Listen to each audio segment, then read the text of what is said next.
You're listening to Podcast PXN, a video game podcast delivering a player experience news. Let's go! Heyo, and welcome to Podcast PXN episode 290.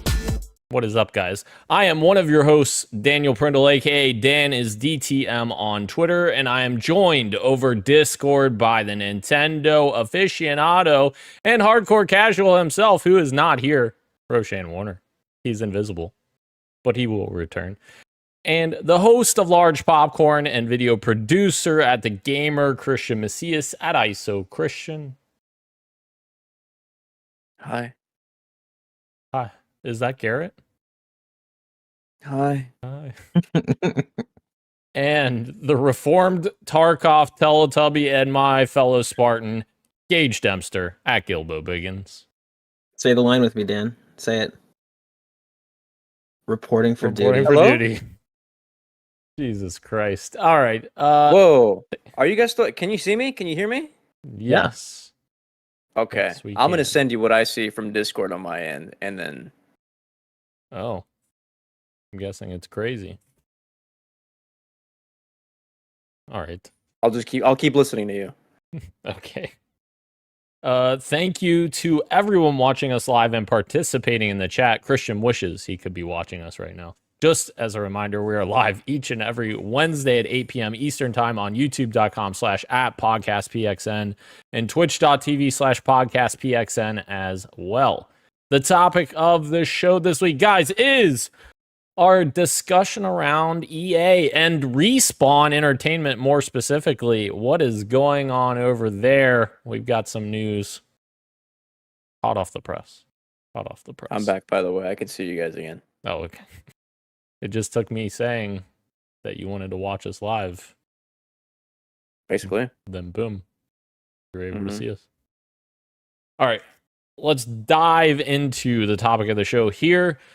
What is happening at EA and Respawn? Respawn has published an announcement on their Twitter account, and they write, "At Respawn, bold ideas, creative risks, and passionate storytelling have always defined who we are. That spirit has carried us through incredible highs and sometimes through difficult changes too. As we sharpen our focus for the future, we've made the decision to step away from 2 early-stage incubation projects and make some targeted team adjustments across Apex Legends and Star Wars Jedi. These decisions aren't easy, and we are deeply grateful to every teammate affected.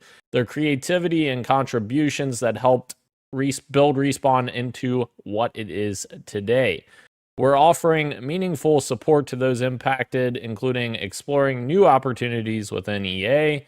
Looking ahead, our commitment to player-first experiences remains unchanged.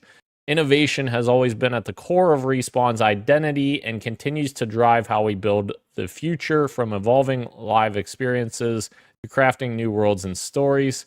For Apex Legends, that means not just delivering competitive, innovative seasons, but expanding what Apex can be. While the team will continue to refine gameplay and bring new ideas to upcoming seasons, we're also investing in what's next for the franchise, exploring bold experiences that push the boundaries of competitive play while staying true to the spirit of competition, creativity, and integrity that our community expects. Within the Star Wars universe, we're excited to keep building new stories with the next chapter of Star Wars Jedi, aiming to raise the bar once again for storytelling and gameplay. To everyone who has been part of our journey, past, present, and future, thank you for making Respawn what it is, etc." So a lot there, but essentially they canceled 2 incubation projects and seemingly are teasing a new Apex Legends game that's coming, and obviously Star Wars Jedi. You're a better person than me, because I would not have read the entire corporate HR tweet verbatim. Which Yeah, all of it is pretty much just there to say, please don't get mad at us. Right. Exactly. Just trying to give context on both fronts. We're going to get to that. Please, Apex is still going to be in good shape, we swear. Yeah, is? I don't know. If you're releasing a big corporate statement that's justifying pretty much smothering a baby before it has time to develop, I don't need context. This is unacceptable and I'm devastated. Okay. Okay. Devastated because of the next bit that Mhm. Dan will include in a little bit here. Wait, what does this mean? Wario 64 is not what he says in his tweet is not true. Only partially true. Okay. I guess I am confused by that. But okay. I don't know. Should I don't even know how to proceed with the next. So the next piece of it that came out was from Bloomberg. I quoted Wario, but he's quoting the Bloomberg report. There was also one canceled project, which is a Titanfall game codenamed R7, which is apparently an extraction shooter. According to people familiar with its development, it was not close to being released, is what the Bloomberg report says. This Wario tweet, I don't like the headline because I think it's misleading because the actual bit of news is an extraction shooter set in the Titanfall universe. Remember that they were making a battle royale set in the Titanfall universe, and it was Apex Legends, and it has almost nothing to do with Titanfall when it released. Sure. Okay. Sure, but yeah. it still is in the Titanfall universe, though. Right, but that doesn't make it Apex isn't a Titanfall game. No. Sure. Yes. Okay. But we don't know that it was or wasn't. I get what you're saying. Yes. Yeah. Wario's was. I don't think he intended to make it sound that way. I think he was. No. It's the Bloomberg headline says Yeah. cancels Titanfall game when in reality it's like Right. Right. we don't know it was. Right. Yes, and in totality, of course, this isn't just this project or just Respawn that's been affected, but 100 people have been specifically affected at Respawn, with EA laying off over 300 to 400 people in positions that were eliminated. The company had about 13,700 employees at the end of March 2024 and put out a statement saying, as part of our continued focus on our long-term strategic priorities, we've made select changes within our organization that more effectively... All right, that's just a bunch of bullshit. So, yeah. So more turmoil coming from EA as, Dragon Age the Veilguard, I don't think quite hit their expectations last year either. What was the other games before that too? There was Jedi Survivor, and then there was I don't know. I know people were talking about how I guess FC isn't selling as well as it did when it had the FIFA license for EA as well. Right? Yeah, that's true. Mm-hmm. A lot of decisions that have not kind of gone their way. Yeah. So they're not. Sorry, go ahead. Me? Okay. I'm not saying like they're totally in hot water. I don't think it's the same kind of. I don't think people feel the same way they did about EA the way they did maybe 15 years ago when they were like continuously voted the worst company in the world or whatever. But like, yeah, when the competition is as high as it is right now, and they're making a lot of decisions where like the games are coming out maybe a bit rushed or without as much polish or are just shy of expectations, where it like kind of feels middle of the line, even if they are above average, then yeah, you're gonna lose profits. And when a company is so profit centric like EA, it's gonna lead to layoffs and the cancellation of projects that were seemingly more exciting than what we're getting from the studio right now, which is a huge bummer. Yeah, and I mean, obviously this came with cancellations of Respawn's 2 incubation projects, but like this isn't even the first time that this has happened to Respawn. Like they've had so many fucking incubation projects canceled at this point. It's absurd. Like at a certain point, EA's got to just let them fucking build something and cook on a new IP. Like let them I think that's when developers shine the most, is when you let developers do what they want to do. So like if they want to go make something weird and different than what they're used to doing, then let them do it. Like why are we I hate the idea of just constantly canceling these incubation projects that, you know, there could be some cool stuff that comes out of it just because they're worried about the money implications behind it if it's not a fucking ultra success. For once, I'm not going to do a movie comparison. I'm going to do a video game comparison. This is, after all, a video game podcast. Not EA, but Ubisoft. Reminds me of Ubisoft. Gosh, was it this year or last year? I can't remember when this game released. But when Prince of Persia: The Lost Crown released, very high scores, but sales were kind of middle of the road, and they laid off a bunch, like almost the entire team, right? Or if not the entire team who made that game. Lo and behold, months later, that game has sold 2 million copies. Like it's done well, and the Ubisoft, or sorry, the Prince of Persia account was tweeting about it today. Like, you know, the Prince isn't done yet, and it's like, well, you guys didn't give the game a chance, and you let a bunch of people go, which is a bummer. You hate to see creativity. We talked about the same thing with Tango, Hi-Fi Rush. Yeah, you know, Game of the Year nominee. And that team got, you know, they had to get resurrected by a different company. It's crazy out there. Yeah. And like, I don't know. Like that goes back to our conversation that we've had in the past about bigger developers becoming too big to the point where they're making these massive games that, you know, it's not sustainable because of how many people are making these games. And it's like, can we not take, you know, 20 people at Respawn and let them cook on an incubation project for a few years and, you know, see where they're at in a few years? It's 20 people. Is 20 people going to break the bank for them? Probably not. Well, it's not only is that a good idea, but like that has happened and exists currently in the industry. Take a look at Obsidian, right?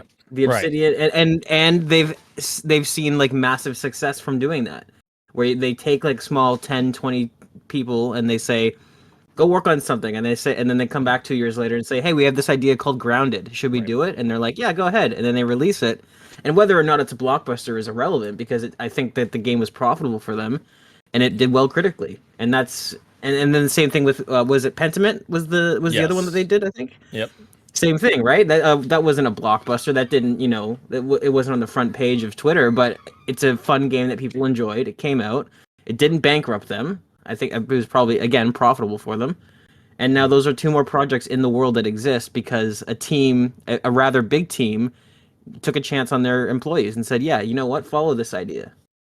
And that's part of the problem. Like these big publishers are the problem because the big publishers are saying, we don't want you working on those little games. We want you working on Battlefield, or we want you working on Call of Duty or whatever. In Bungie's circumstance with Marathon, back when Activision held the publishing rights for Bungie during the Destiny era, there were pieces of their contract that came out at that time that said specifically, Activision said, you guys can't have more than, I think it was like 5% of your staff working on this other little game, which ended up being Marathon.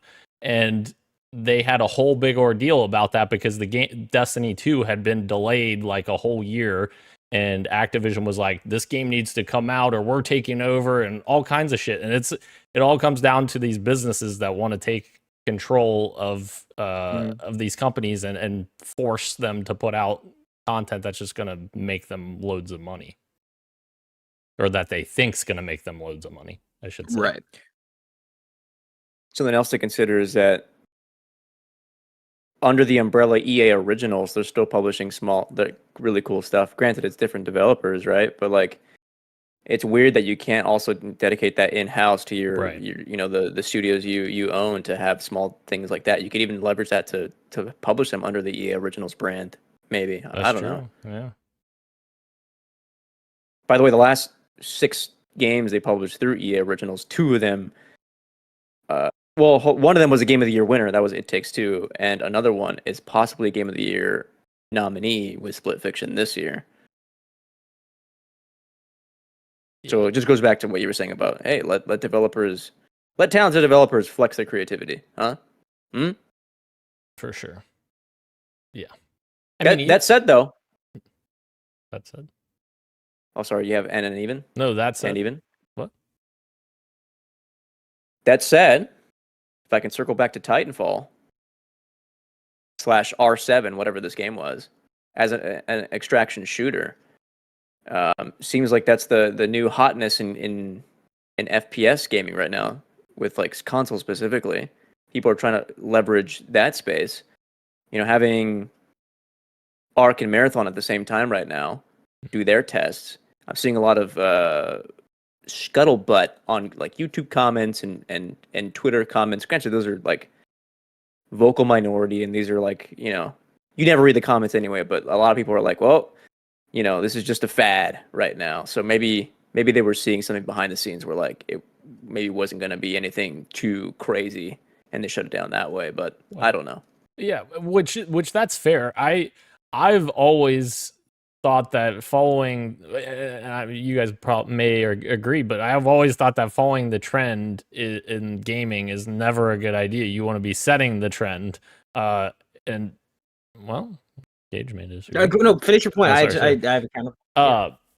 I just think that if too often, if you're trying to follow the trend, you're already behind, because the people who have set the trend have created something incredible or something different or something inspiring. And, Tarkov, it may not be a super mainstream game, but like what it did for that genre is basically create the genre that didn't really have a spot on the map before they created Tarkov. And it inspires the other developers to make stuff, but also at the same time, those developers are constantly trying to play catch up to that specific game that came before them. And yes, there's sometimes circumstances where the follow-ups do better, like Fortnite, for example, following up PUBG. But I think that it's something that I don't necessarily think that Fortnite, specifically their success, was because they followed up PUBG. I think that they just had the right timing of everything, because they made that Battle Royale mode so quickly that it was like right after PUBG was blowing up. So like they timed that just perfectly. Whereas these other games that are extraction shooters are coming out years and years after Tarkov has already been established and been a thing for so long. So I don't know. Yeah, I agree with you that I would say for the most part, I don't even know if it's for the most part or if it's a 50-50 thing for me.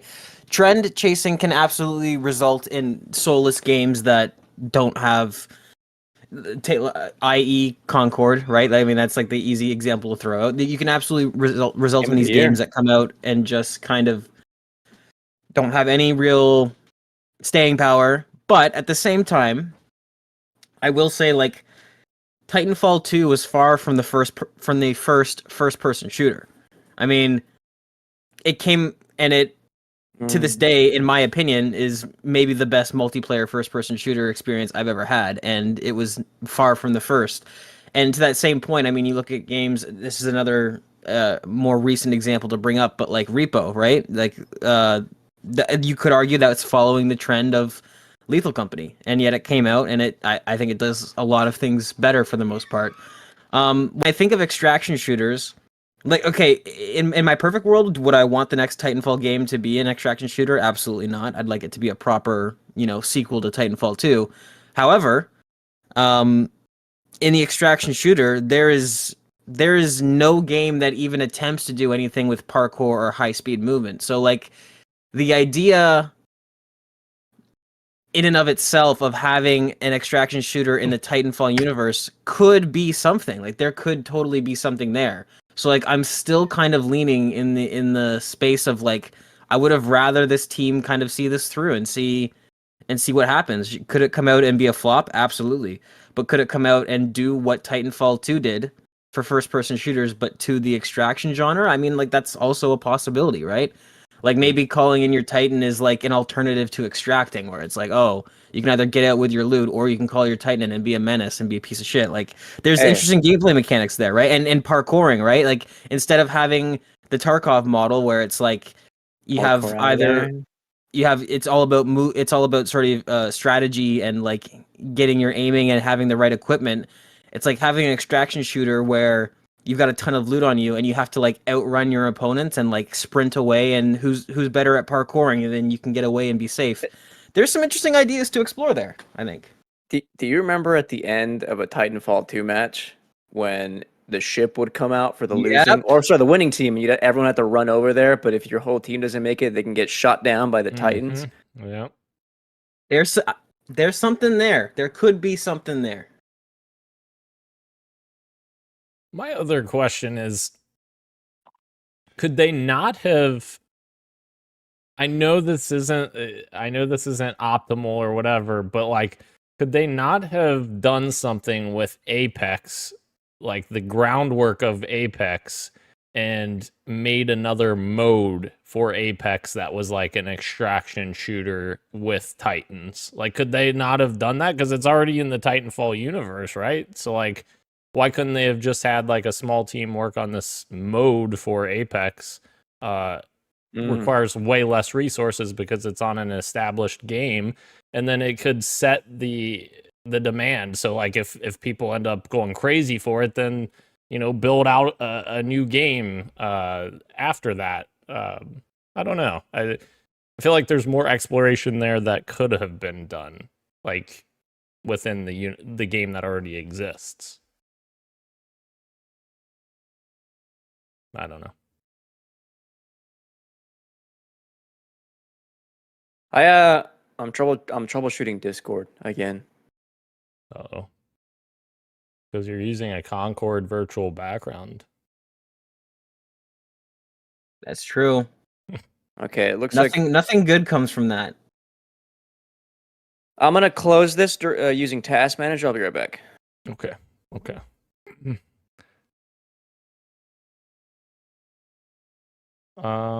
Yes. So I was laughing at his background the whole time, Gage, by the way. I wasn't laughing while you were talking. I wasn't laughing at you. I was laughing when he turned his Concord background on. I figured. It was pretty funny. Oh, he's back. Welcome back. All right. Anything else before we get out of the topic of the show? EA continues to treat the Titanfall franchise like the stepchild it doesn't love, and it's unacceptable. And it might come back to bite them if they keep fucking turning down these projects. Yeah, because Titanfall's gonna move out at the age of 17, and then he's gonna make something of himself and come back at the age of 30, and EA is gonna be like, I loved you all along, and Titanfall's gonna be like, well, you should have thought about that earlier. Age's Google profile picture is awesome, dude. How do you see that? On the dock. Oh, wow. All right. Lifetime ago, huh? Uh-huh. It reminds me of the time I went through your Facebook photos. You were sending them all in the group chat? No, I just looked at them for fun. Oh. Just for myself. I thought I saw a few. Oh, no, I did. I did. You're like, right. Yeah. I saved like one or two and I sent them. You're right. Awesome. Right. Let us go into the news of the week. We have massive breaking news that just came across our desk just within the last hour or two. And that breaking news is the judge in the Epic versus Apple legal dispute in the United States has put Apple on blast over its anti-competitive behavior. Tom Warren took a screenshot here of the order. It says Apple willfully chose not to comply with this court's injunction. It did so with the express intent to create new anti-competitive barriers, which would, by design and in effect, maintain a valued revenue stream, a revenue stream previously found to be anti-competitive. That it thought this court would tolerate such insubordination was a gross miscalculation. As always, the cover-up made it worse. For this court, there is no second bite at the apple. It is so ordered. Apple may be facing some possible criminal contempt proceedings. Interesting. So then, of course, on the back of that, Tim Sweeney, the CEO of Epic, came out and made some Twitter posts as well to kind of give us more information on this. And that is that there is no fees on web transactions, and it is now game over for the Apple tax, as he puts it. Apple's 15% to 30% junk fees are now just as dead in the United States as they are in Europe under the Digital Markets Act, and they have been acting unlawful, is what he's saying. And then he says 4 years, 4 months, 17 days, which is the time it's been since Fortnite has been on the iOS store. And he also says that we will return Fortnite to the US iOS App Store next week.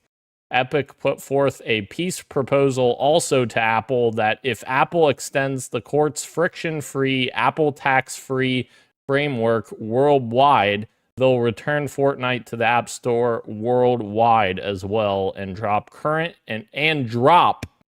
and future litigation on the topic. Some really big news for the future of games on iOS. Can I tell you the craziest thing about this? What's that? It's been over 4 years since this happened when we first talked about it on the pod. Dude, It's true. isn't that crazy? It is crazy. Wow.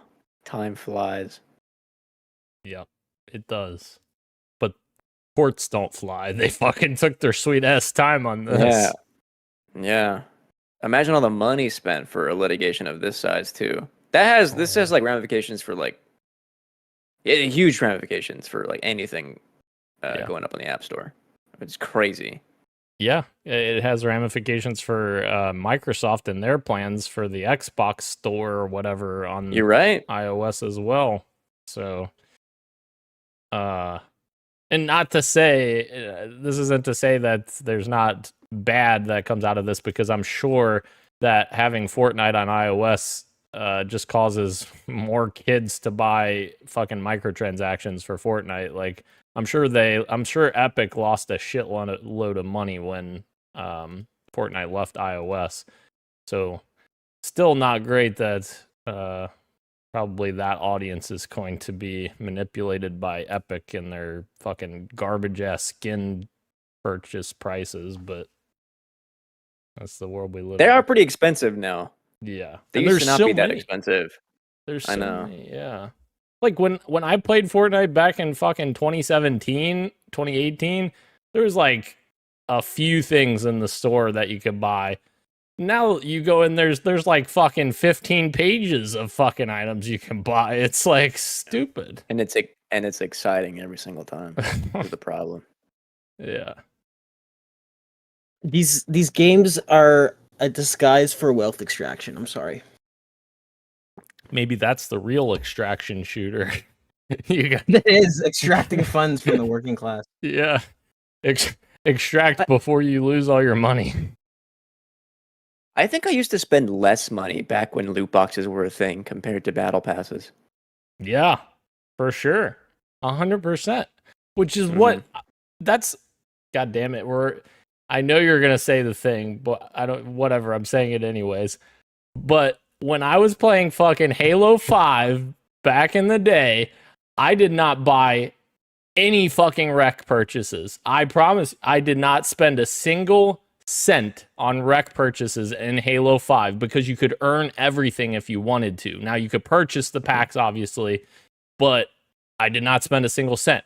I've spent so much money in Halo Infinite in contrast to that. So you're fucking exactly right. Like, I've spent way more money in this iteration of it. Yeah, because I mean, one of the Black Ops had loot boxes, maybe 3, 4. I think it was 4. I think both of them. Yeah, and then I know Rocket League did as well back in the day. And I dropped a couple of dollars on there here and there for fun. It was like the super rare that I would do. And then like, yeah, once I think Fortnite took off with their battle pass and everything else, every other game started, implementing theirs. Like, yeah, I would just like, yeah, why not throw a couple of bucks their way and get a couple of free things? And yeah, what's up? What are you smiling at? Super rare. Is that how I said it? You did. You said super rare. That's awesome. It's super rare. What does he actually say? What does he actually say when he's saying it? It's become like a Mandela effect. I hear super rare. That's what I hear. That's what I hear too, but he's not saying he's not. He's not. Super rare. That video is awesome, dude. I'm gonna text it in the group chat right now. Jesus. All right. So big implications for the future of iOS. And yeah, what the hell's happening? How many minutes are we into this going live? Like 30? 30, yeah. Okay, I'm gonna go back to this moment later. Yeah. Listen to myself say super rare on accidentally. Incredible. All right. The other PXN news of the week item, Borderlands 4 PlayStation State of Play took place just hours ago. We got a lot of new information, as well as, well, yesterday we got a new release date for the game that Randy Pitchford posted a little early. He had a little slip up there. He's always doing this. Yeah. Always. Yeah. He's new to the industry, all right? It's not his fault. He breaks his own fucking embargo. Is that why you said heyo? Because of this? Yep, we'll get to that. Hang on. So Borderlands Twitter account here posted a graphic basically telling everyone, be excited, because the release date has changed to September 12th, 2025. So it is coming 2 weeks early. Now, there was a lot of scuttlebutt online of like people saying like, what does this mean? Like, Take-Two owns Gearbox, and they also own Rockstar. That's supposed to be releasing GTA 6 this year. Does this mean GTA 6 is coming out this year? Does it mean that Randy Pitchford's a little bitch and is afraid of Marathon releasing the same day as him? Probably not, but we're going to get to Randy's statement right now. The dipshit is going to respond on Twitter, and so we will read whatever the fuck he has to say for some reason. And yes, Christian, I did say heyo at the beginning of this fucking episode to mock the stupid ass shit that man says in these videos. The first fucking word out of his mouth when he shows up on the goddamn video sizzle reel for Borderlands 4 is heyo. You're not cool, Randy. Shut the fuck up. Jesus Christ. Oh my god. What's happening? This man thinks he's a fucking cool ass dude. He's saying just cringeworthy shit.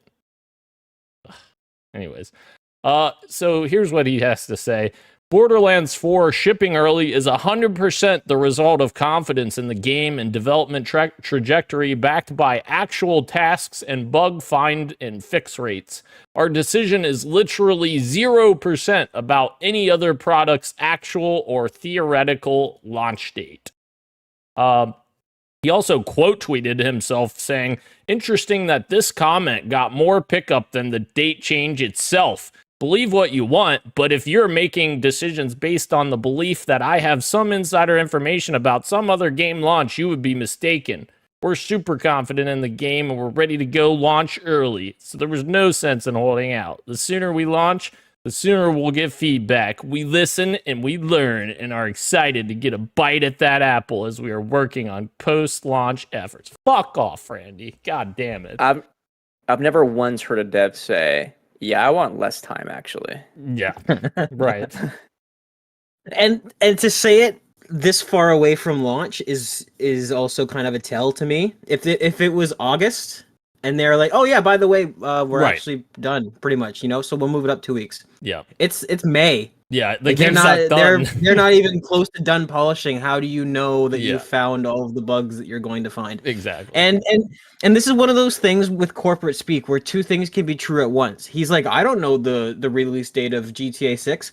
I would bet that that's probably true. I would bet that Randy Pitchford Right. is that Rockstar, even within their own company and their own conglomerate, that they are very secretive. However, it's not beyond the realm of possibility that he gets a call from Strauss Zelnick and says, "Hey, just push it back," and that's all the information he has.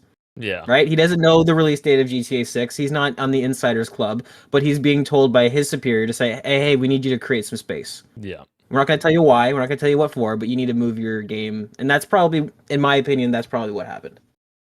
Yeah, I agree. I agree. I think that maybe Take-Two's CEO knows that the game that GTA 6 is coming in the fall, and yes, I agree. I think he called Randy and said, "Hey, move it up a little bit." Right. Can you remind me your bet again? I keep asking this every week, but who is saying that it's coming this year? That's Gage. It's me. I have two GTA 6 bets. I have one with Dan You're that right. the game is coming out this year, and I think is that dinner? Is that what the stake is? I can Sure. look this up. Yeah. I have the document. Let's find out. Okay, well if you have a document for all of our assorted bullshit, you can add one more thing to it in writing, which is that I have a bet with Guillermo, Oh god. friend of the show, Guy, which is that when the game launches, it Coming will only be iOS. playable in 30 frames per second. Oh. Oh yeah, no, I remember him saying this when I was in chat. He's like, it's going to be 60 FPS. On Which is- PS5 Pro. no way. I know. No you way. think, Yeah, I know, you I think it's only going to be playable in 30 FPS? I don't think that Yes. it's only going to be playable in 30 FPS. Here's why. I You're forgetting about that weird ass mode that if you have a 120 hertz display. don't think they're going to be able to do it. I guarantee you. I'll make that bet. I guarantee you there's a mode other than just plain 30 FPS. Okay, wait. Sorry, can I interrupt for this for a second? Yes, Go please. for it. I need to update this because I just pulled my 2024 stuff into this because it wasn't out yet. Originally, this was saying Gage was saying GTA 6 will release between February 15th and March 15th, 2025, and that was a dinner bet with Dan. And Dan was saying Oh. September 2025. Yeah, I think that was our original one, but then we had Yes. another one, later on. I forgot about that one completely. You Yeah. said September 2025? Yeah, because that was last year's bets. Which okay, I think that was for 2024. Correct. Yes. All I did was copy paste. I didn't do anything to it. Yeah. Okay. So the question is, do I keep this and do a separate one, or do I erase this? That's your You can guys' keep bet. that one because that one's gonna be null anyways. It's not coming out in September, and also it didn't come out in my time period, so it's just gonna be a double L on both of us. What if it does come out in September? Dan, you're now fighting for it being delayed to 2026. What are you talking about? I know. I'm just fucking playing devil's advocate. I say if you want to leave that bet in, you can leave it in because, like I I'll said, leave it that in. is- I'll do another. Yeah. Yeah, because that was didn't we do 2025 predictions? That was then the opposite where Gage was saying this fall and I was saying next year. right. I'm happy to leave that in because as somebody who's almost guaranteed going to put 300 hours into GTA 6, it'll be a win-win for me if it actually does come out in September. I'll buy Dan as many dinners as he wants because I'll have something Okay. to do. Yeah. So let's update this then. So Gage is saying it will release this fall. It will release. Well, let's not do fall, winter. Not. It'll release in 2025. Is the bet. We'll release this year. I'll just write that, and I'll do a little. It's the asterisk. day after fall ends. It's not Yeah. the fall. You would bust out the Farmer's Almanac and be like, "Listen, actually." And then Dan is just saying it will not release this year. Yeah. Thank you. I have two more predictions that we've said. Should I read them out loud? Please. We have one for Switch 2. All three of us have thoughts on this. I said that the Switch 2 reveal will not show off any games. Technically, I'm wrong because they showed off a small clip of Mario Kart. Gage said it will have a sizzle reel with unannounced games. And Dan said we'll show at least one new game. We didn't bet anything on that. We were just for brownie points. But you guys have another dinner bet that I have written down, and it's regarding who are the developers of Avowed? What's their name? I'm blanking. Obsidian. Gage said I for remember. dinner bet. I remember. Oh, you remember this one? Yep. I remember. Avowed will score higher Yep. than Not Outer happening. Worlds 2. Not happening. Not happening, brother. We'll find out. We'll find out. I'll find it. I told you. I'm gonna. He's gonna stick So by okay, it. so worst case scenario, it's gonna be I have to take Dan out for dinner once, and he has to take me out for dinner once because GTA 6 is absolutely releasing in 2025. So you guys pay for each other. Unless- cancels out. Unless No, yeah. it comes out in September 2025, because then also the other bet comes into play. Right. I told Dan there will be no canceling out. If we both win one, we're going out to dinner twice. That's how it works. Love for us, like, let's say a week after SGF or 2 weeks after, somewhere around there. We do another open critic predictions for the second back half of the year. That'd be fun. For sure. No, I'm down. All right. Okay, sorry. We took a little tangent there, but there is I don't know how we got there. I don't. Randy Pitchford's a piece of shit, and then we went into. Yeah. I don't know. Uh-huh. I don't remember. I remember. Borderlands may or may not be moving because of GTA. Yes, that's right. Yep. I'll be honest. I don't think I even want to go through this whole fucking thing with Borderlands 4. You mean like all the? Is there a quick write up of the new gameplay details? Because I would Yes. be satisfied with that. That's it. That's what it is. Yeah. This is from IGN, so yeah. So there's new movement abilities that every Borderlands has updated as traversal mechanics, and Borderlands 4 has new mechanics there as well. They can take advantage of a Destiny-like mid-air hover this time around, giving players the freedom to shoot while airborne or reach faraway ledges. It straight up looks like It does. a warrior Warlock. hover. Yeah. Yeah. Warlock, thank you. Yeah. Yes, it does.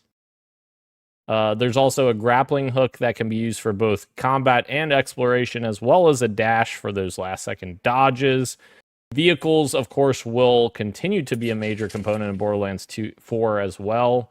I was about to say Borderlands 2 because they wrote 2 after 4. Anyways. And this time around, it appears we'll have the freedom to spawn our rides, including the new Digirunner, wherever we please. They also had new climbing mechanics. They didn't talk about that in this article. The like vertical climbing or whatever on Which actually I think I like that a little bit. It gives more verticality to the game, I think. I know somewhere they mentioned, I don't know if this is new. No, it's not new for today's, but I know they said that your vehicle can spawn, Destiny like almost with your Sparrow. Yeah, You get your vehicle wherever as well in this game too. absolutely. I like that change because running to a checkpoint to spawn a vehicle just to drive back has always been a bit annoying. Yes. I will say this is cool. I feel like, and I brought this up during Borderlands 3. Not to spend too much time on Borderlands, but I do actually enjoy their gameplay sometimes. It is fun.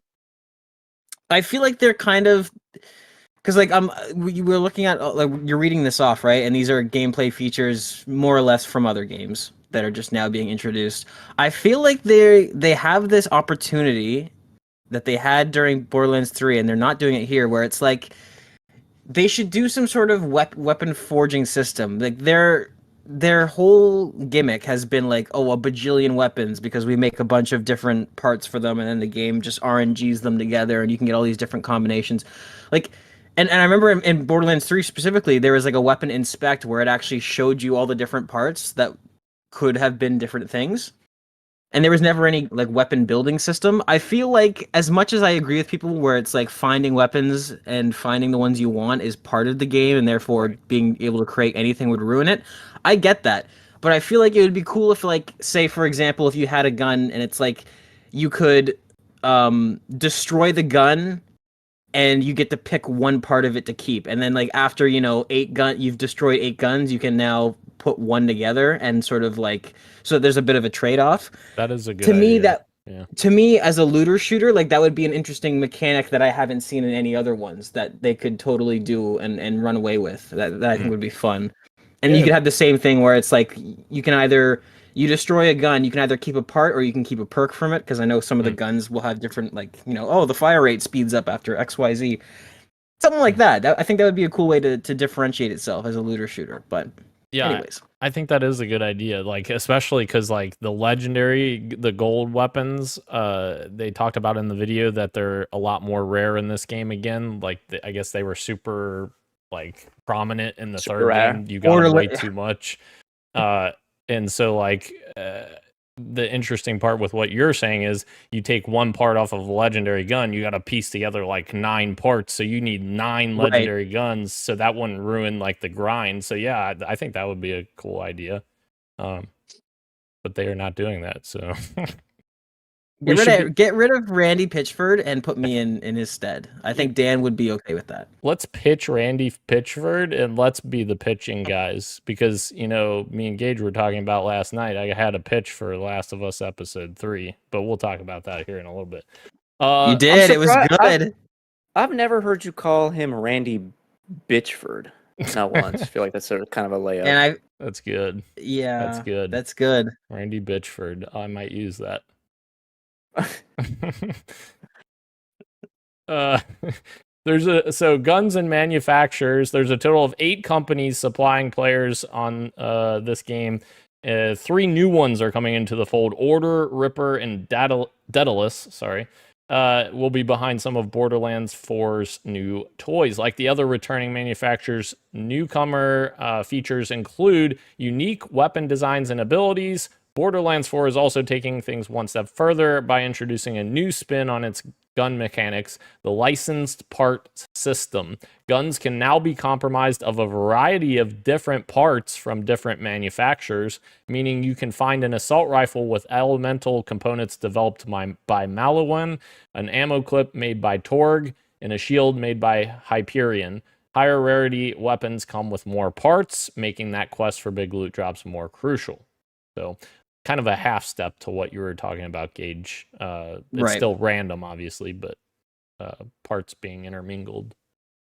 The story for Borderlands 4 follows 2 Vault Hunters, Vex and the Siren, and an exo suit wearing former Tediore soldier named Rafa. The former playable character uses Siren abilities to conjure beings in to help them in battle, while the latter builds tools like arc knives to help tear enemies apart on the fly. Let's see. Going to follow the series trend of running into old faces while introducing new ones. They showed Moxie, Zane, Amara, and of course Claptrap.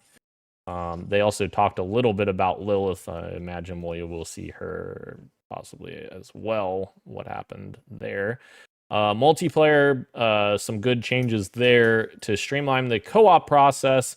They have introduced a new improved lobby system. It will be easier to join up with friends at a moment's notice, and crossplay will be available at launch as well, with all loot instanced for each player and dynamic level scaling, meaning you'll have freedom with friends on any platform. And customization goes even further, as Gearbox has implemented a feature that allows everyone to have their own difficulty settings separate from one another. Making the journey with friends easier is in split screen couch co-op, which will be available at launch, as well as an addition that allows players to fast travel to their buddies if someone gets lost.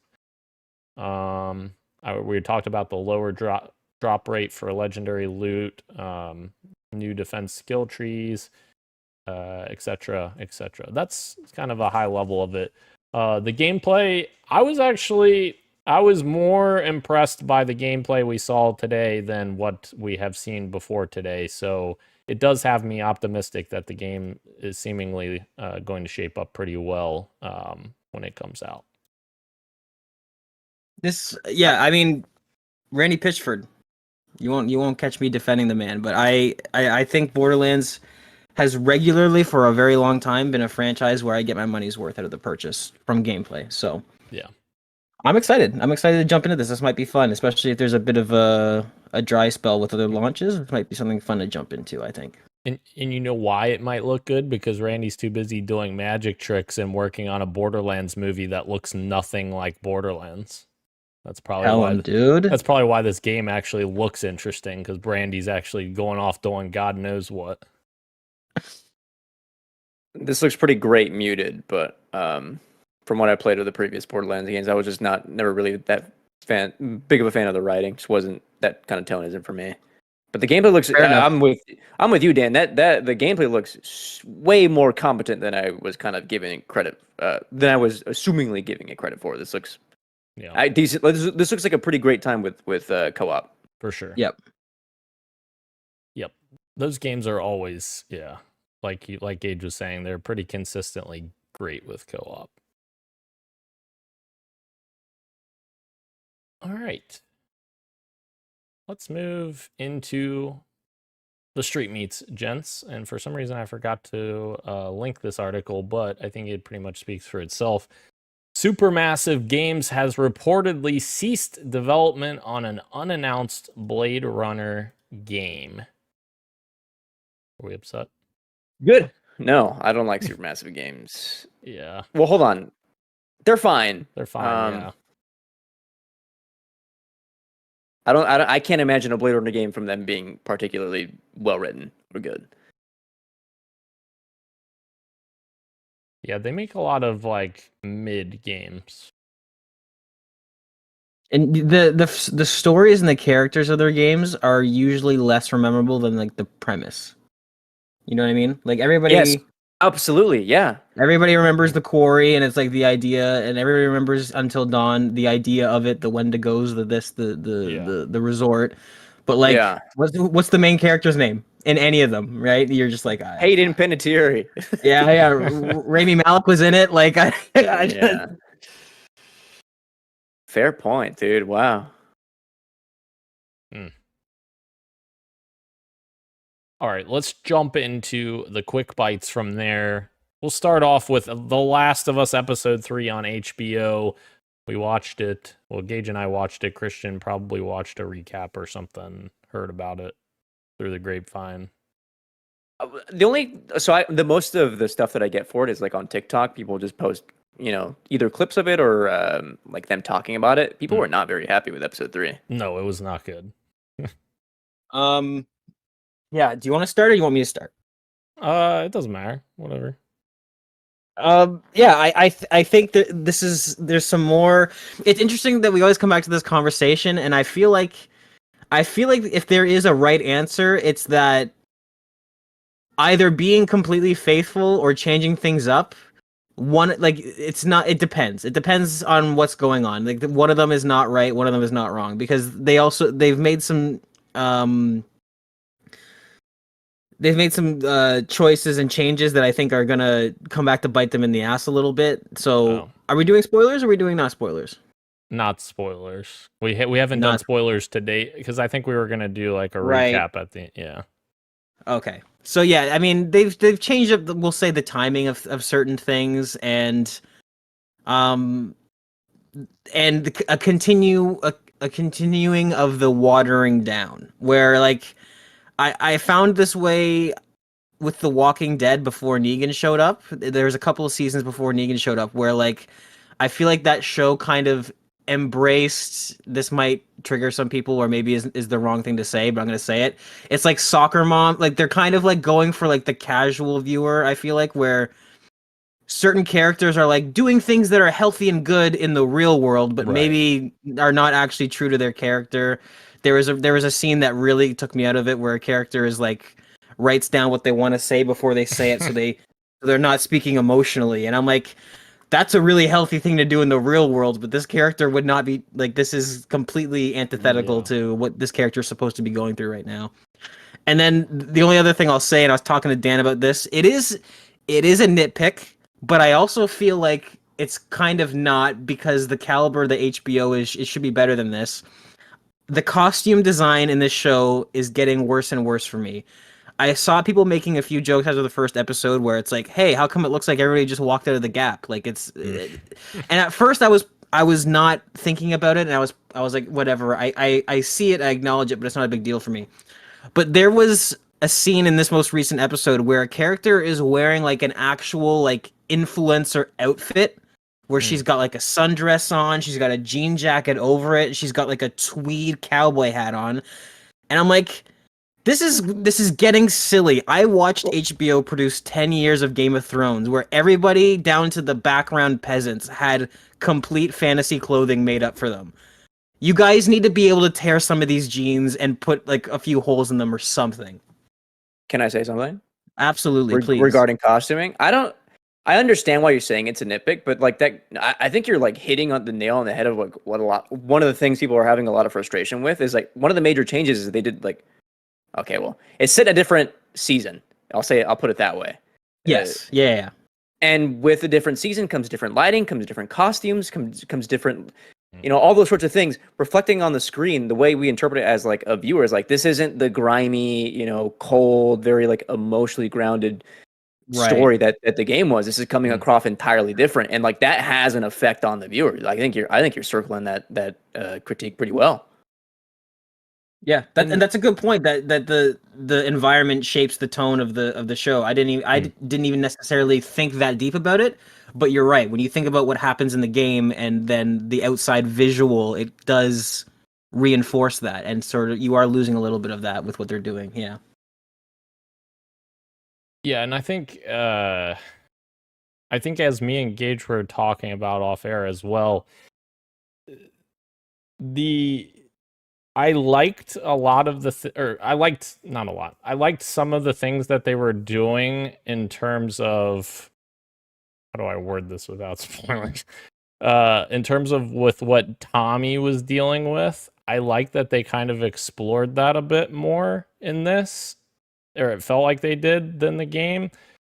And there is a slight issue that Gage had brought up about, like, I'm trying to figure out how to navigate this without spoiling. Well, is that major spoilers just to say that the timing of things? Is that a major like plot spoiler, I think, or probably not? I just am like trying to figure out how to say it with regards to fair the enough, fair enough. events Do your thing. Do your thing. what Yeah.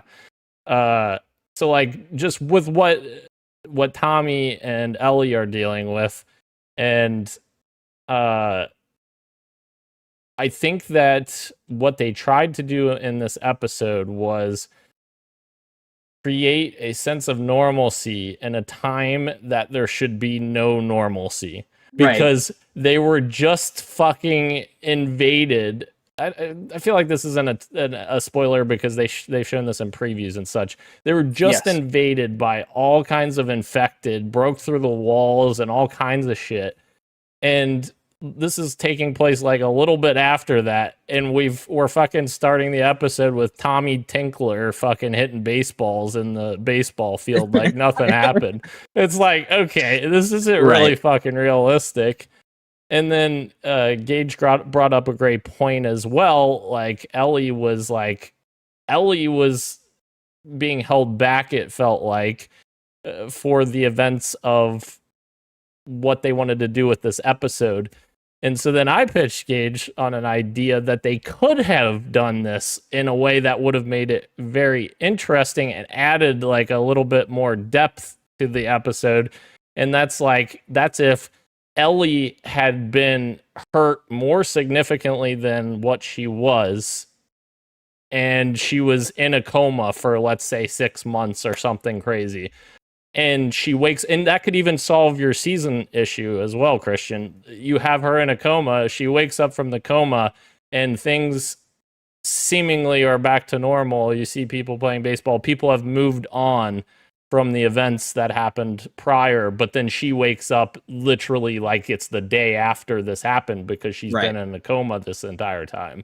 And like that to me would have been fascinating to see the dichotomy of the entire town that has moved on, but she has not. Like that, I don't know. That's an interesting idea. To me, I wonder why. It's a great idea.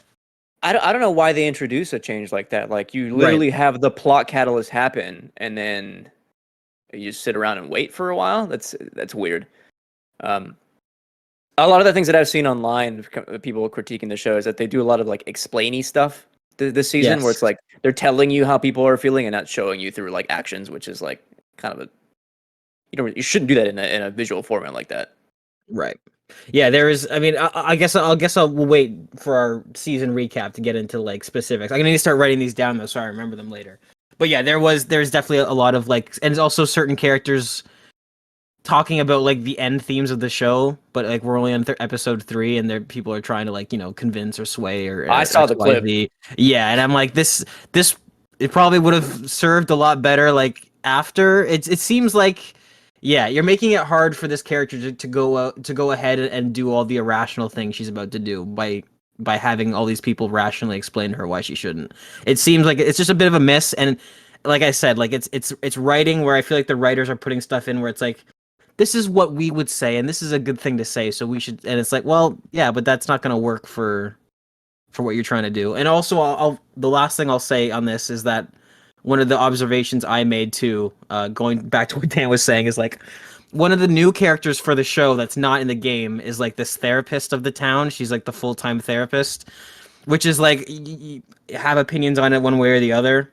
But in this most recent episode, it did jump out to me again. Like Dan was saying, the town's just been through this crazy hardship. It's seemingly they've lost like half. Like, won't get into specific spoilers, but things did really not go well for Jackson, like to a really big degree. And she's still the full-time therapist. I'm like, at what point does somebody come to her and say, like, "Hey, you gotta start helping out for real. You gotta help with the wall, attend to the wounded." Right. But like, it seems like Jackson does not exist inside the world that The Last of Us has said. They're talking about raiders and how everything is life or death, and we live in this awful world. What's outside the wall, little Timmy? Monsters! But it's like, you guys have enough spare time that this woman can just be sitting at baseball games. She's got her sundress on, a nice cooler full of beers beside her. Like, what's going on? I don't know. Little things are starting to get to me. It's not awful TV. It's still good TV, especially relative to like daytime programming. Like, it's still good TV, but it's just not up to the HBO standard, in my opinion. And I think to the casual viewer that hasn't played the games, I think it's still a fine experience for them. Like, Yes. I don't think that this show is lighting any worlds on fire, but I think that people are still enjoying it that don't have the experiences that we have. Totally agree with you. The problem is that they're doing it. It's like the Netflix model where they're making movies for people who are not paying attention. Hear about this? Yes, I have heard about this. I don't know that it's gone that far. No, but I know. I see the comparison you're making. Yes, where it's like, hey, what about this small detail? Don't worry about it. Don't worry about it. It's fine. We'll have someone explain it to you. Yeah, we'll have a character monologue later. Yeah. Actually, I like lesbians now. Hey, pour one out for Seth, man. Right. Let's move on to the next quick bite. That was our first. Yes, that was. Yeah. The rest of them will be quick bites. The upgrade pack prices for the Nintendo Switch 2 have come out, and we've seen pricing for some of them. Kirby and the Forgotten Land, Super Mario Party Jamboree are both $19.99 upgrades if you own the Switch 1 versions. Breath of the Wild and Tears of the Kingdom are both $9.99 upgrades. Oof. Should be free. I agree.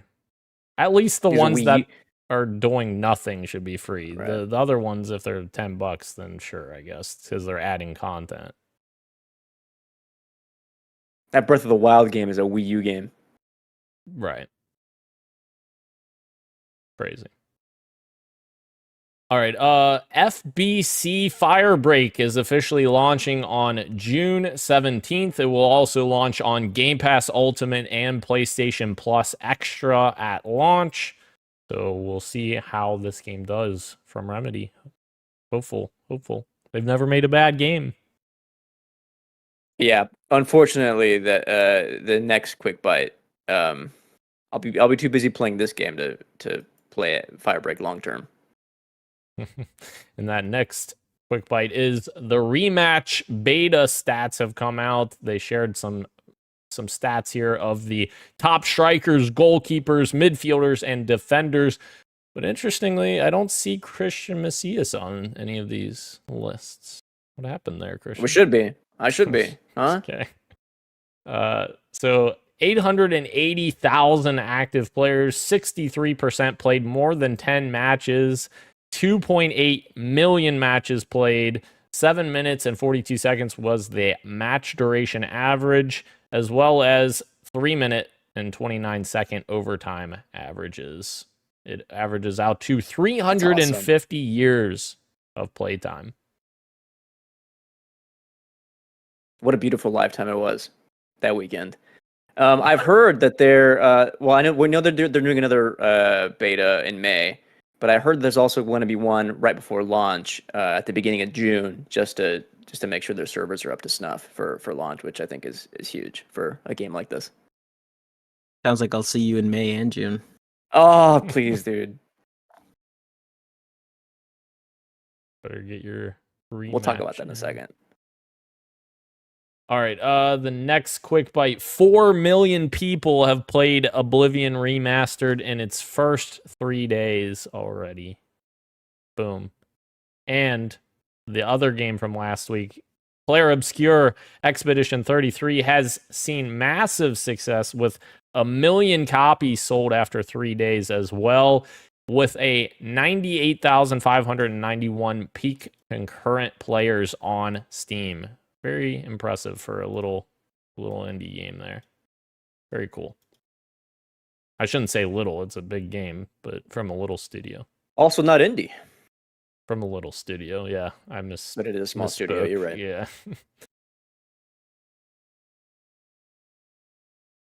And then we got an announcement that Arc Raiders Technical Test 2 has started today, officially now. Sign up for your chance to play Arc Raiders at arcraiders.com. This is not sponsored by Arc Raiders. I have gotten my invite. Have you guys gotten yours? Console. Yeah, must be nice. Gage, you Must better be sign nice. up. Sign up at arcraiders.com right now. Right now. Dan, if you play for like half an hour, you can then get another code for a friend. Oh, I didn't know that. Interesting. I don't want you guys to play for a half hour before me. Christian probably already played for a half an hour. I have not. No, I've been busy. I'm kidding. No, I haven't even installed it. Neither have I. IGN has been doing an IGN first for The Outer Worlds 2, and they came out with some combat changes. I'm just going to highlight them real quick here, just because I'm excited for this game, so you guys can fall asleep if you want. They have new mobility for being able to climb and slide while shooting, and vaulting, which is new. They added grenades for this game. They looked at Destiny 2, Call of Duty Modern Warfare, which came out right when they entered pre-production, which is why they were looking at those games at the time in terms of movement and how the game feels. Enemies are no longer level-based and will be difficult at the start of the game, so they want that difficulty curve and for people to have the opportunity to go back and fight the same enemies and have a easier time if they have better equipment and such. They in that specific example, they referenced Fallout New Vegas's Good Springs as being a good inspiration for that, where you go there right away and you get overwhelmed by death claws. They want that sort of experience, which is pretty, I like that. AI also uses cover now when you're in combat.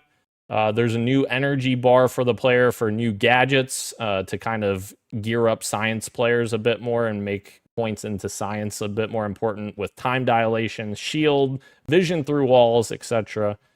And I'm excited for this game. So there we go. Steam achievements have been added to Splinter Cell Blacklist randomly. No idea why that happened. 2013's Splinter Cell Blacklist. There you go. Is it a tease? Are we getting a new Splinter Cell sometime soon, Ubisoft? Let's hope. I doubt it. I hope it's not canceled. They did. They hired EA as a consultant, and they said that actually probably not a good idea. They hired Bungie Fucking oh my stupid. to We don't consult. think this will be engaging long term. Stupid. All right, the last There's quick. no battle pass. There's no battle. That's true. Sam Fisher needs cat ears. Jesus Christ. There's only one kind of currency. What are you doing? All right, the last quick bite. Nintendo Switch has gotten a firmware update that has changed icons for many of the Nintendo characters. Very subtle changes, which is kind of odd. I don't even understand what the purpose Except of for change. Donkey Kong, it's the new model. Yeah, for sure. Well, like some of The Bowser one is like, changes Yeah. to the color slightly. And like the texture's slightly more prominent on the new one. It's just kind of Yeah. weird. Like, what was the purpose of updating all of these? I don't know. I don't know, man. I'm looking at the shell right now, and then like the star. Right. What's the difference? It's like that game that you're trying to point out the differences. Yeah. Mm-hmm. All right. Let's move into the fantasy draft check-in, and the fantasy draft check-in has no new pickups or anything, so no news on that front. However, we do have some points from Elder Scrolls for Oblivion Remastered that released last week. There is reviews in there now. It is sitting at 84 for 14 points right now. Oh, Clair Obscur Gage, you missed it went last week. Sorry. Oh, go ahead. Clair Obscur actually went up. It went to 92 now. That's what it was last week.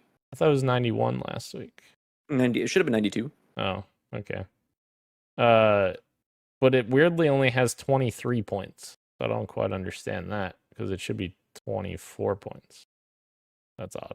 Is it That is rounding true. down, maybe? I don't know. That is It odd. shouldn't.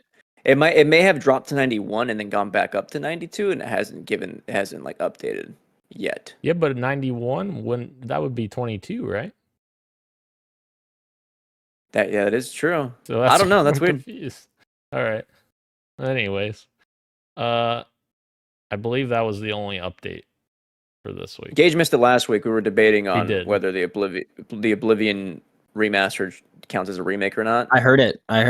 And then you guys read out their funny little, Yeah. what is it, whatever? Something? Yes. They just said, like, we just talked about it in the Discord. We decided you just deal with it. Like, oh, okay. Right. Well, Yeah. fuck your tags then. All right. Are we voting? Well, Ro's not here, but are we voting on that? I think it's what? Oh, okay, so this is what caught me off guard when I was listening to you guys talk about it. I didn't know that partial remake is a tag. That throws it at that. I don't know. That's a curveball for me. If it was, is it a remake or a remaster? I'd say it's a remake. But partial remake is kind of perfectly what it is, right? Because some of the game runs in the old code, some of it runs in Unreal Engine 5. Mm-hmm. Right. Mm. But the existence of a partial remake category, do we allow partial remakes or do we not allow partial remakes? Not in our league. Not in ours.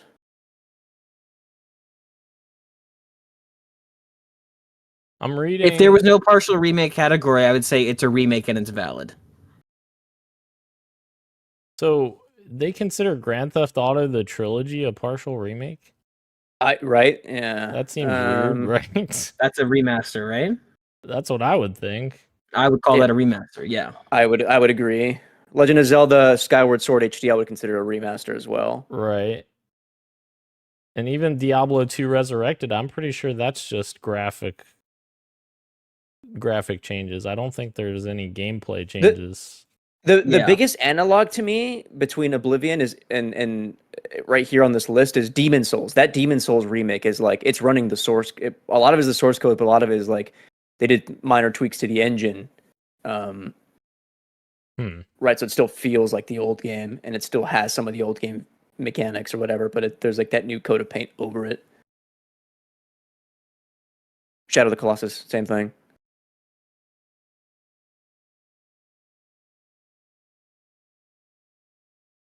So what are we doing?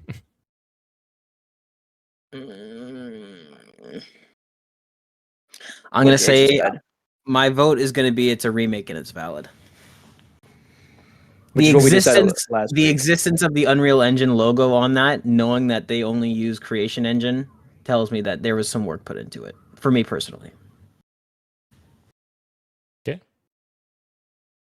And obviously, I'm not going to go against my own game, so I'm going to say the same thing. So It pains me to say that. I wish I had low moral fiber and I could say that it's just a remaster. But I think it's just such a difficult. It's so weird why. I think we all agree that it shouldn't be called remastered. I don't know why Bethesda calls it remastered. Like right. it should at least be, I don't know, something different. The word remaster has a negative connotation, I feel like, nowadays because Right. of like the cash-ins that are remastered. I don't know. I mean I get why they did it because it is so faithful and it is like you Right. are getting the exact same gameplay experience, but at the same time you did go in and not just tweak things, but like you Right.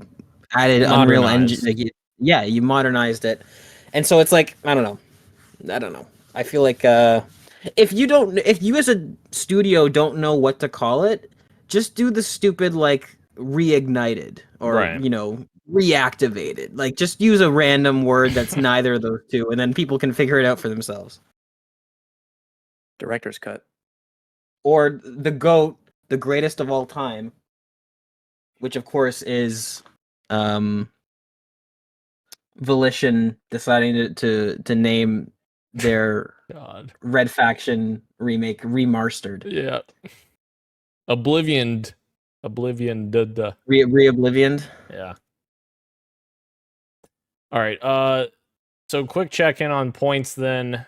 Dan is in first, but of course I have the most games released. I have fucking 2, 4, 6 games released at 85 points.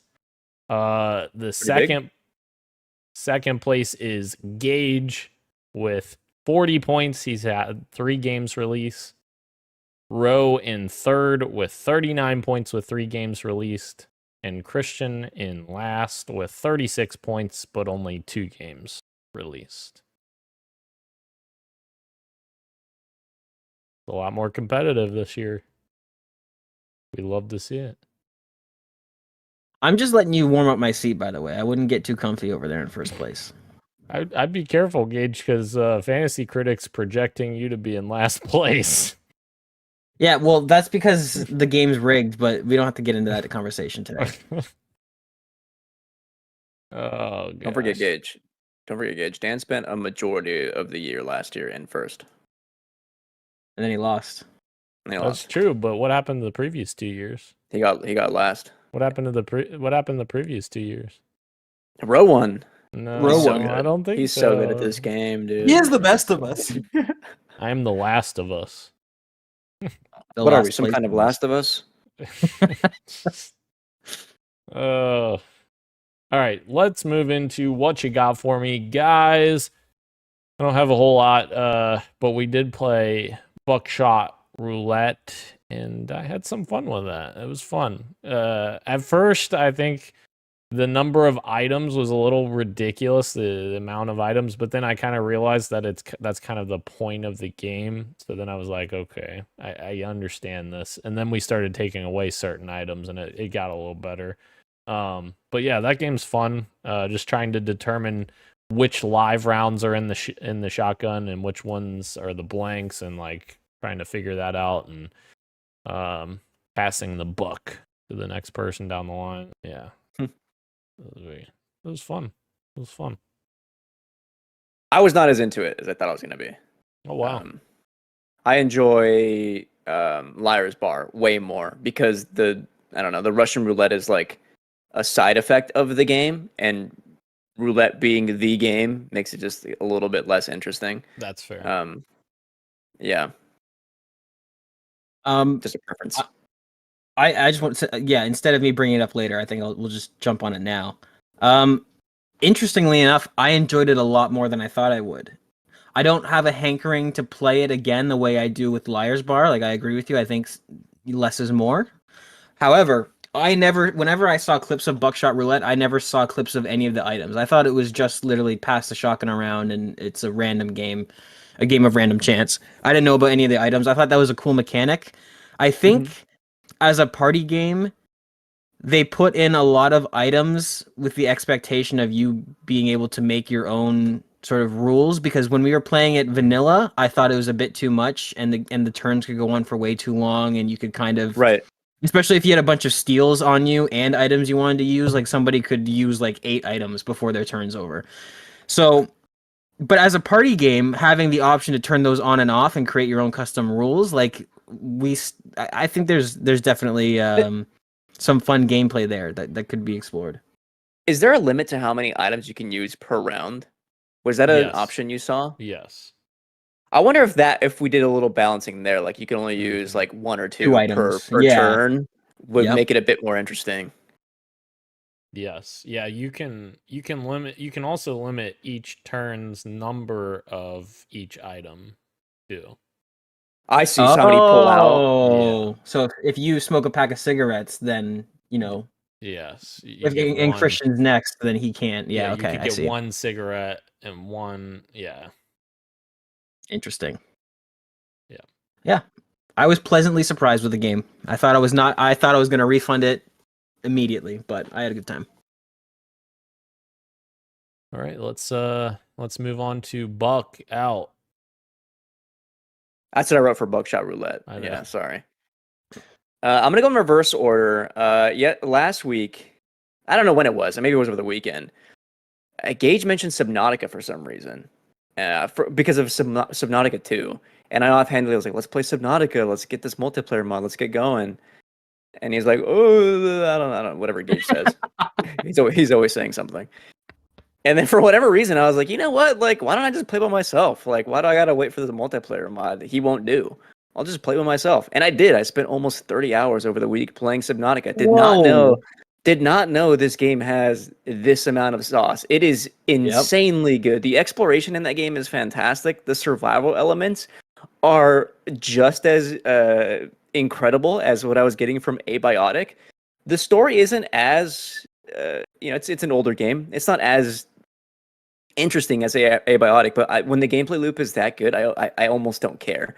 I love the base I've built. I've just finally got enough to like make us like the big submarine for the first time, but I don't have all the ingredients to make it yet. So I'm just been on the hunt, getting the stuff. It's awesome, and the vibes, the music, the atmosphere, the terror of like going deeper in the light. You can't see the sun above you anymore because it's getting darker, and you hear the stuff off in the distance. It's so good. I can't wait to dive back in later today and keep expanding my base and keep exploring. It's great. Have you had your base come under attack yet? No, I have not. I built it in the shallows, the first area. So I'm glad that you're having as much fun with it as you are now, but that is one of the things that it does where it uses its setting to its fullest extent. When your base gets attacked and the water starts filling up and you've got to like run to different areas and section it off to keep the water from rising. Man, Subnautica is great. I'm so glad you're vibing with it. It's a great game. I was also really good at like building a bunch of foundations and then bulkhead doors between my rooms. That way, in case something like does happen, I'll just like close it off or whatever and be fine. Yeah, it's awesome. There's a couple of quality of life stuff. It's an older game that I would, I think if I had the PC SKU, because I'm playing it on, I apparently got it for free on PS Plus a while ago. If I had the PC, I would mod it to like improve like the hotbar on the bottom and maybe get some stackable items with the inventory. Right. But other than that, like it's fun. Yeah, I can't wait for Subnautica 2. I think it'd be a lot of fun with all of us together. Absolutely. I also beat Expedition 33 mostly because it was like I was playing it for work as well. So over 30 hours, I did the main story and then some of the side stuff. And I am surprised at how much people love this game to the extent they do.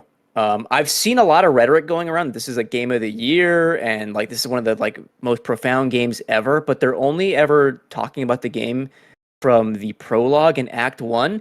That game is an entirely different game in Act 2 and Act 3. I'll keep it brief, but like I was not jiving with the narrative shift in the back half of the game. They kind of the original pitch of the game is one thing, and then they introduce this like family drama that like is kind of also half the game's story, and they don't ever really pick a lane, and they don't decide to commit to one until like the final maybe like 2 hours of the game, and that I think was really detrimental to the experience. And the game has like 5 different endings. So, and it's an RPG, so like you think you're turning the corner on like wrapping up the story, and like okay, and then it just keeps going, and it makes for some really bad narrative reveals and some really bad pacing in the back half that it just wasn't for me. But the gameplay still was awesome. Those like real time mechanics in a turn based stuff is always felt good. It never stopped feeling good. So yeah, Expedition 33. And now that Gage is here, I saved it. I won't talk too long. Rematch is indeed maybe one of the best games of the year. I don't know. I can't remember when the last time I had this much fun with emergent gameplay in a game like in a live service game like this. That sounds like hyperbole, and it is. But I'm also just trying to like illustrate how good of a time I had, that I like hours would erase when Gage and I were on the pitch. It was so easy just to jump into another game, and then for each game to be like as intense as the last game. Even in casual settings, it felt like this match is a must-win game. It felt like I was playing a tournament every single game, even in casual. There's a couple of things that obviously, like it was a beta. There's a lot of stuff that I think I would introduce for polish and for full release that we can talk about. Maybe not, but yeah, I was surprised at like, I was stunned at how good this game was. It might end up being like my top 5, top 3 even. All right, I'm gonna jump in with a little rematch as well. The point you just made just kind of jumped out at me, and I realized how true it is. I don't think my level of engagement changed at all from when we went from ranked to casual, back to ranked, back to casual. The core gameplay loop is so addicting and so engaging that I wasn't really changing up I was invested no matter what we were playing.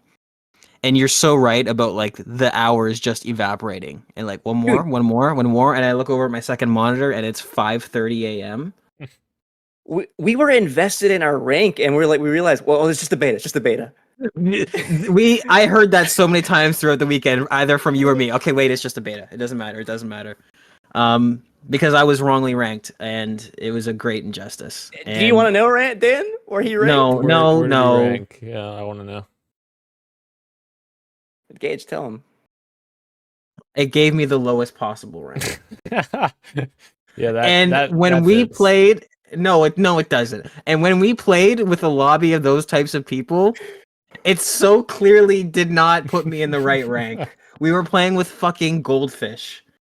Either way, Rematch is a game that on paper I should not like at all. This is a game that I should play 2 matches of and go, this is a dumb game for dumb people and never touch again. But I put almost a full work week into it over the weekend with Christian, and it's great. It is great. Yeah. I don't know that I can call it my game of the year, only because I know the types of games that are coming out this year, and it probably won't make the top 5 for me. But I can see where you're coming from, and I can see how if you're somebody who is into soccer and into games, that this is like the holy matrimony of those two things. It's so fun. It's arcade games, dude. Yeah, it's just fun. You know what it reminds me of a little bit? When Forza Horizon came out for the first time. And it's a arcadey spin on Forza, which like I always enjoyed Forza Motorsport, but never was like super enamored with it. And then Horizon came out, and I was like, this is my jam. That's kind of what it seems like with Rematch for Christian. Your gut reaction is going to be to push back on this, but I challenge you to think about it because it's true. Rematch is arcade sim. The Forza Horizon comparison is great. It's a perfect comparison. Rematch doesn't look sim in the slightest, but the amount of control you have over your character and over maneuvering the ball around the pitch, like it is arcade sim. It's a nice middle ground between the two extremes of what that game could be. I would compare this to like NBA Street. Oh, for sure. Yeah. Which is also arcadey. Glenn says it sounds like FIFA for Gage. Only play for a little bit, and then this is for dumb people because he sucks. That's what Jesus. I'm sure that's what Christian expected, Glenn. I'm sure that's what Christian thought- expected. The thing about this game that really works is because it's so centric on like either the 4v4 or the 5v5 is like it demands you make connections with your teammates, and then somewhere in there, Gage and I were like this, where we knew where the ball was gonna go, and so we would make those passes or those crosses or those shots against the wall, and one of us would be waiting for it. And even if you miss, it still feels really good. It creates this visceral reaction of like, ooh, all right, let's go. Yeah. And it's that connection that like just drives me like, I want another one. I want those same endorphins again. Yeah. If we started playing the night at like, let's say we started game night at 1 a.m. From 1 a.m. to 3 a.m. we're chatting. From 3 a.m. to 5:30, we're so locked in and dialed in that the Discord is mostly silent except for the gasp here and there and the me here, and that's it. We were like telekinetically just in the zone. I had just as much fun highly going through my recommend. clips. Right, Glenn, you need to check this one out when it comes out, buddy, because this is a game that you and I could play and that we would both enjoy. If we had a full stack on this game, five are stack? you kidding me? Yeah, we would have so much more fun. Because sometimes we'd get in those lobbies where those people would be like the egoists. They want to take the ball by themselves down the whole thing, and they'd get dispossessed, and we'd get scored on, and that's no fun. But if we had a full stack and we were like passing the ball around, oh my gosh, you'd get out of Bronze 3 fast, wouldn't you, Gage? I'm not gonna be back in Bronze 3 and stop saying Bronze 3. We don't need to say it anymore. Bronze 3. He got MVP the match after his placement, and he's like, I can't believe I got bronze. Wow. All of a sudden, he said to turn it on. Derek, thank you for joining us, regardless of it being late. Thank you. Gage, did you have anything else that you wanted to talk about? I've got two things. Yes. Okay. The first one I'll say quickly. Oblivion Remastered. I've been playing it. I've got maybe like 5-ish hours, maybe 4 or 5 hours. The only thing I can say to it is that Unreal Engine 5 continues to be like peak lighting in video games right now. Any game that has Unreal Engine 5 and is using it at least somewhat competently, it seems like in that engine, for whatever reason, they've just really nailed artificial lighting, because it feels incredible when you're on your horse and you're trotting over a hill and the sun's just rising. It looks incredible. It also has that classic Bethesda kind of comfiness to it, where it is janky and the voice acting is hit or miss, but like it's just kind of like nostalgic for me, at least. It's very, very comfy. I'm having a good time with it. And also a very faithful remake. The game doesn't promote it, but it allows you to exploit and to cheat and to sneak around things you shouldn't be able to sneak around and do things. It's fun. It's that classic RPG stuff that I like, where there's no invisible walls. There's no, you must do this first, or, oh, you hid that body in the wrong trash can. Sorry, mission failed. It's very fun and free. So that's been kind of nice to get into. I don't know if I'll go long term with it. I'm still kind of lukewarm on it as a whole, but it's fun, and it's the type of remake I want to see from developers that are doing legacy remakes. Like, and then before you move on, imagine that except a Fallout 3 remaster. That's and I think that's why I'm not connecting with the game, is because I can't stop thinking about that. Yeah. I can't stop thinking about revisiting the Capital Wasteland or the Mojave. God. That's all I want. Me too. That's all I want. Me too. And then the other game, which is probably going to surprise both of you, is I decided to pick up IO Interactive's third game that they ever made, Freedom Fighters, on Steam. Right. And it makes an extremely strong first impression. For a game as old as it is, I think this launched on the PS2 maybe? Wait, it was an early game for the PS2. You didn't play Freedom Fighters? No, I never played it. Oh, fuck. This game's great. I love this game. It is. Yeah. And I'm playing it, and I'm like, the voice acting and like the cutscenes, I'm like, this is like really ahead of its time. Like, this is pretty the writing is dated, don't get me wrong. It's very dated, but the actual like taking itself seriously and having like these cool little cutscenes and stuff, and I'm a fan of alternate history lore, America getting invaded by its enemies. That's cool. It's already interesting concept. Yeah, really strong opening, really good voice acting, and man, IO Interactive has had the sauce for a long time. Good stuff. I mean, I'm maybe only like 2 hours into that. Like I just started it a couple days ago, but it's fun. I like it a lot. Oh, we forgot to mention something. What did we forget? Another game? Balatro multiplayer is awesome. Balatro multiplayer is so comfy, dude. This is one of those mods where I'm like, the collaborative nature of video games in the industry is so unique to it, where it's like, this guy made this mod that integrates with vanilla Balatro so well that like I could see this being, if the game had launched like this with the multiplayer mode, it would not feel out of place. This incredibly well integrated mod. Really interesting how they decided to use the competitive aspects. The original Jokers for multiplayer that specifically only affect the multiplayer aspect of the game design. Also really clever and really like thoughtful. Very good mod.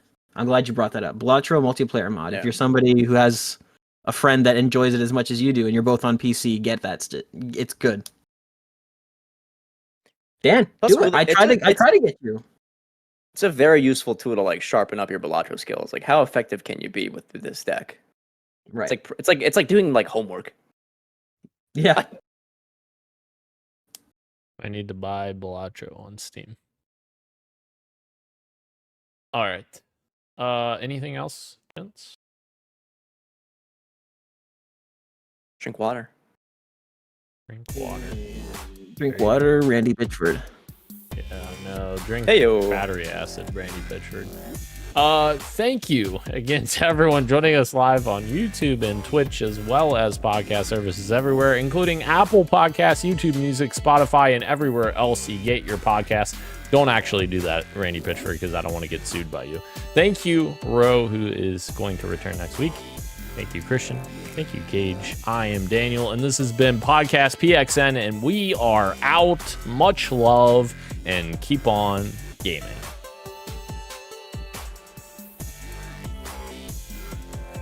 Bro, these tariffs are looking crazy.